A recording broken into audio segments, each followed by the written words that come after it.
Good morning, my dear students. This is Professor Nageshwar Rao, Head Department of Business Management, Usmania University, Hyderabad. This is in continuation of our series of lectures on financial management. Today, we will focus on dividend policy with three kinds of propositions: proposition 1, proposition 2 and proposition 3.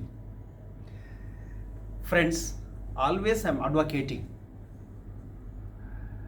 as far as the marketing is concerned, customer is a king. As far as the organization is concerned, I think we need to focus on shareholders wealth maximization, but now today I think nowadays we are calling shareholders value maximization.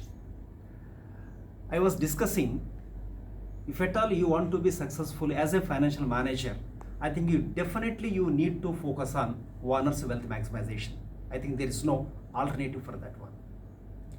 Today, we are going to discuss how this dividend decision or the dividend policy, it is going to impact the value of the organization, ultimately the value of the shareholder of a company. I was discussing always one first point. When you talk about the return and the risk, I think these two things cannot be separated. Return cannot be separated from the risk cannot be separated from the return.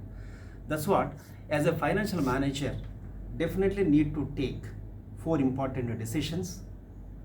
Let me remind you one more time. One is investment decision. Next one is financing decision. The next one is working capital management decision. And the next one, or the fourth decision, is the dividend decision. Friends, one thing I want to tell you, first, for a time being, you try to assume a role. You are not a financial manager. You are a shareholder of a company. Generally, if you are a shareholder of a company, what are your expectations? For that matter, if I'm a shareholder of a company, my expectations should be the company has to get a very good profit. That's called profit maximization. That is not only the thing, the company has to declare fairly good dividends to me. That means whatever the profit is earned, company has to distribute good dividends to me. The second thing, my share value in the market has to be maximized. Finally, it could be the value of the total company has to enhance, has to increase when you compare to the last year. These are the several expectations of the shareholder. Not only this, sometimes the shareholders also expects, like bonus shares, rights issue, and so on. And there are other expectations which I cannot discuss right now. That means the shareholders has enormous expectations from the company. Company means from you, your financial manager. As a financial manager, again you have a complexity with this dividend decision. That means if you declare the entire profit as a dividends to the shareholders, nothing is available with the company. If nothing is available with the company, tomorrow if there is an investment opportunity, definitely we cannot catch that investment opportunity, because opportunities are not going to wait for you. If you don't catch that opportunity, some other company will catch you. Suppose if you don't declare the dividends, good amount of the money is available with the company, but at the same time, shareholders are not happy. That means definitely you need to consolidate, or what I mean to say, you need to balance between the two things. How much of the proportion of the profits that are available to the shareholders you need to declare as a dividends, and how much portion of the profits you need to keep it within the company as a retained earnings, because retained earnings is also very important. If you take the companies like Dr. Reddy, ITC, right, and several years, though they are getting good profits, they did not declare much dividends to the shareholders. In the annual general body meeting, when the shareholders raised the same kind of issue, and the financial managers successfully answered to their queries, and the organization is not only for the profit maximization, organization is also going for the wealth maximization. That means companies building the wealth for the shareholders, which is a long-term aspect. So that's what, my dear friends.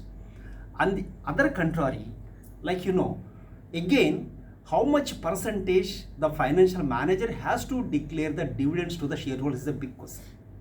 I'll tell you, if you declare more dividends, shareholders are very happy. But at the same time, as I told you already, you cannot catch up the investment opportunities. Then the wealth maximization is not possible, right? And this is why there is a one argument in the dividend policy which is a very funny to listen, interesting to you. Bird in the hand argument.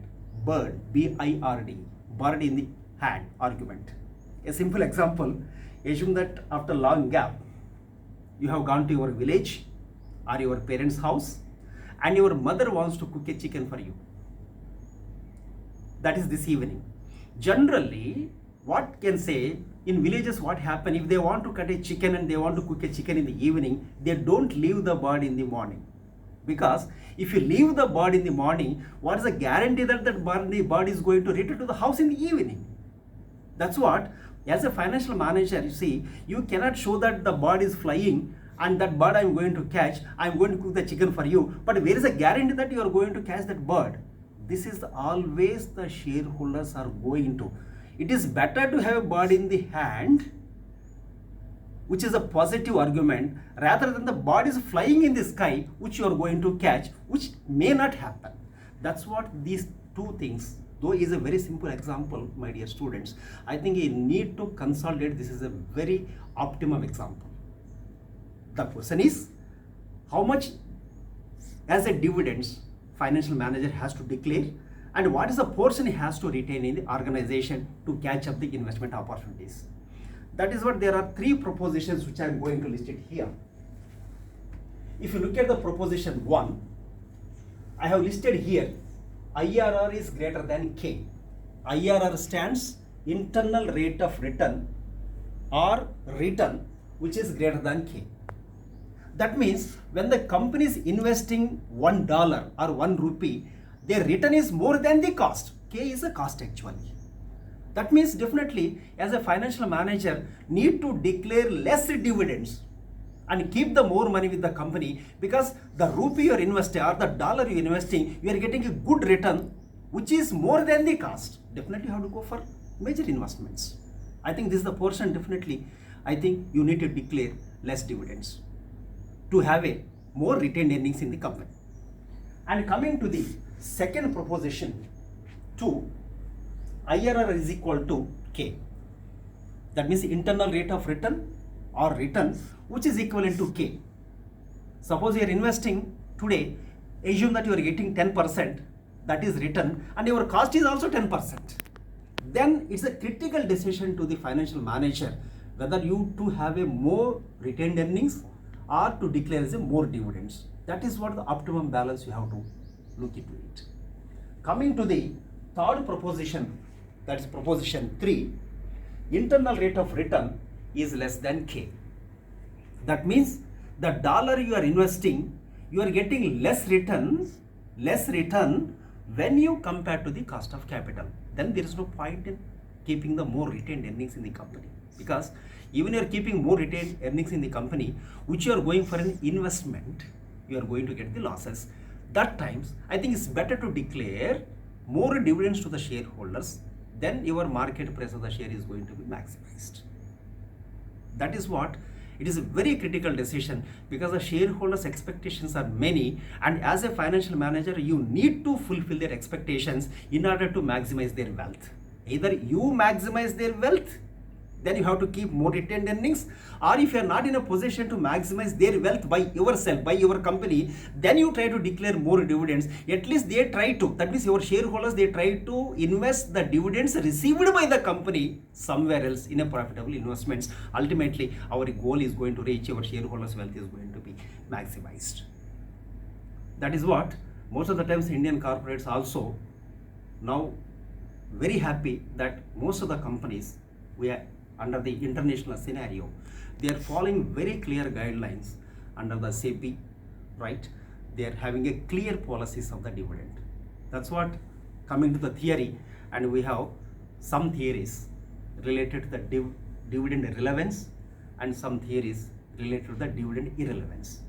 The relevance always shows that we should have some scientific approach or financial approach, some optimal approach, right? To deal with how much dividend we have to declare and what is the portion you have to keep as a retained earnings. These theories are called as a dividend relevance, and two others they have proposed. One is and Walter approach and Gordon approach. These two say that we should have some perfect clarity, theory, approach on dividend policy. And we have some approaches earlier, right? MM theory, that is also called as MM hypothesis. He says that I think dividend theories are not much required.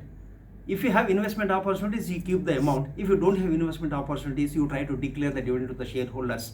But ultimately, whether you declare or don't declare the dividends, the wealth of the shareholders is not going to affect at all. Market price of the share is not going to affect all, right? So as a students, you see, I think here we are not going to argue, and let us read both the theories, that is relevance and the irrelevance, keeping the point in the mind. One is wealth maximization, value maximization, and also bird in the hand argument. That's what I was trying to tell you always. You see, I am the shareholder of a particular company. When the company is not declaring since a decade, that means my current wealth is zero. My current return is zero. And when my current return is zero, I cannot enjoy. Let us say that after 10 years, I will die, right? These shares may be transferred to somebody else, my kith and kin. That means whatever the decade which I'm missing, I'm not in a position to enjoy the current revenue. That's what as a financial manager, you need to balance between the two important things. That is dividend relevance or irrelevance, or how much dividends you have to declare and how much amount portion you have to keep in the company. That is as a retained earnings. It is a critical decision for you. But what I feel, the optimum approach of considering these three propositions, if you are able to follow, I think as a financial manager, I trust you have discharged optimum role as far as the dividend policy is concerned. Thank you very much, students. Have a nice day.